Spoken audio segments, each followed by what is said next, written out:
காட்டுமன்னார் கோயில வந்து வேட்பு அறிவிக்கும் போது வந்து தேர்தல் முடிவுக்கு ஒரு அசாதாரண சூழ்நிலை நிலவும் சொல்லி கணிச்சிருந்தீங்க. அது சரியா நடந்திருக்கு.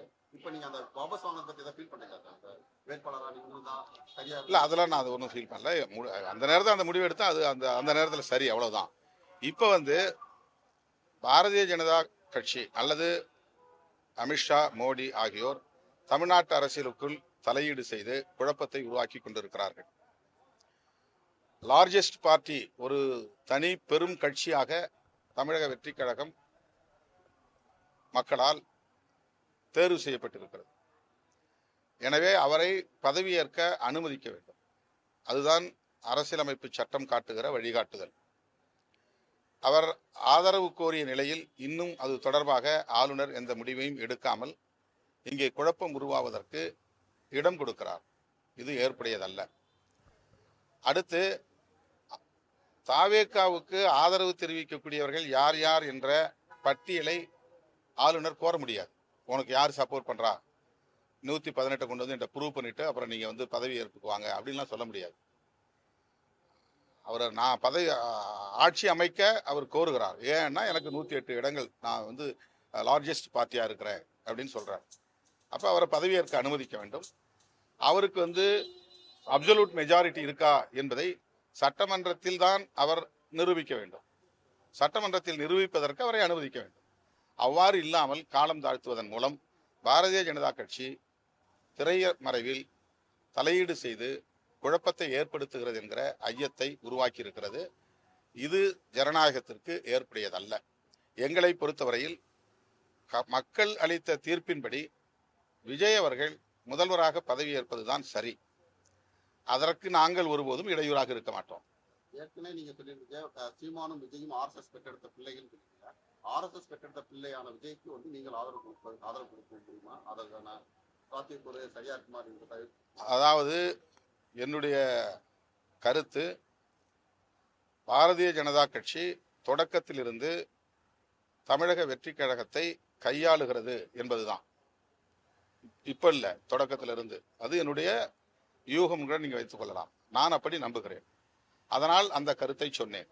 இப்போதும் பாரதிய ஜனதா கட்சி அவரை கையாள துடிக்கிறது, அவரை கட்டுப்படுத்த முயற்சிக்கிறது, அவரை கட்டுக்குள் வைத்திருக்க நெருக்கடிகளை தருகிறது. இதுவும் என்னுடைய கருத்து.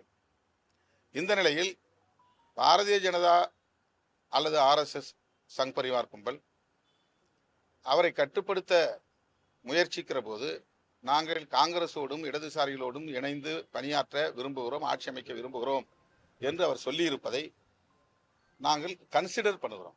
அது இதில் உள்ள நல்லது கெட்டது அல்லது நிறை குறை, எதிர்கால அரசியல் போக்குகள், இதை நாங்கள் வந்து பரிசீலிப்போம் என்று சொல்லியிருக்கிறோம். இது குறித்து ஒரு முடிவை முன்கூட்டியே நான் அறிவிக்க முடியாது.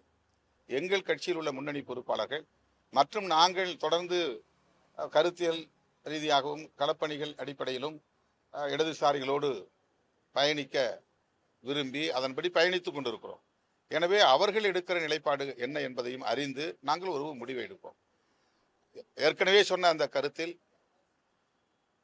இன்றைக்கும் நான் உறுதியாக இருக்கிறேன். பாரதிய ஜனதாவின் ஒரு கையாளுதல், அந்த தாவேகாவை கையாளுகிற முயற்சி, அந்த அடிப்படையில் தான் அந்த கருத்தை நான் சொன்னேன்.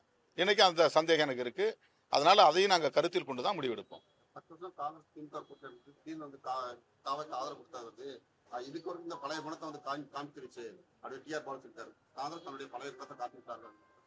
அது காங்கிரசுக்கும் திமுகவுக்கும் இடையிலான பிரச்சனை. அவர்கள்ட்ட நீங்க கருத்து கேட்டு அதுல நான் கருத்து சொல்லுவேன்.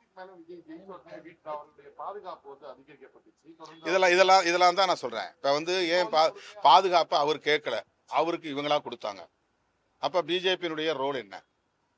அவர் யூனியன் கவர்மெண்ட்டை போய் பாதுகாப்பு கேட்கல, அல்லது வந்து போலீஸ்கிட்ட போய் அவர் பாதுகாப்பு கேட்கல, அவளுக்கு கோர்ட்டில் போய் அவர் பாதுகாப்பு கேட்கல, எனக்கு இசட் பிரிவு பாதுகாப்பு வேணும்னு அவர் எங்கேயும் போய் கோரிக்கை விடலை. இவங்களா பாதுகாப்பு கொடுத்தாங்க.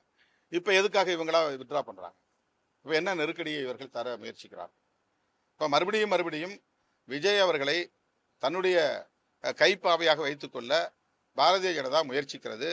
ஆளுநரும் அதற்கு ஏற்ப செயல்படுவது போல் தெரிகிறது.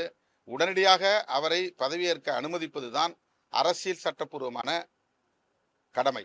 இதை ஆளுநர் செய்யவில்லை என்றால் தமிழ்நாட்டு அரசியலை மேலும் அவர்கள் குழப்பப் போகிறார்கள் என்றுதான் பொருள். விஜய் நேற்று இரவு உங்ககிட்ட தொலைபேசியில பேசுறதா சொன்னாங்க. பேசி ஏதாவது ஆதரவு கேட்டாங்களா சார்? கடிதம் எழுதினார், பேசினார், நாங்கள் ஆலோசித்து முடிவு செய்வோம் என்று கூறியிருக்கிறார்.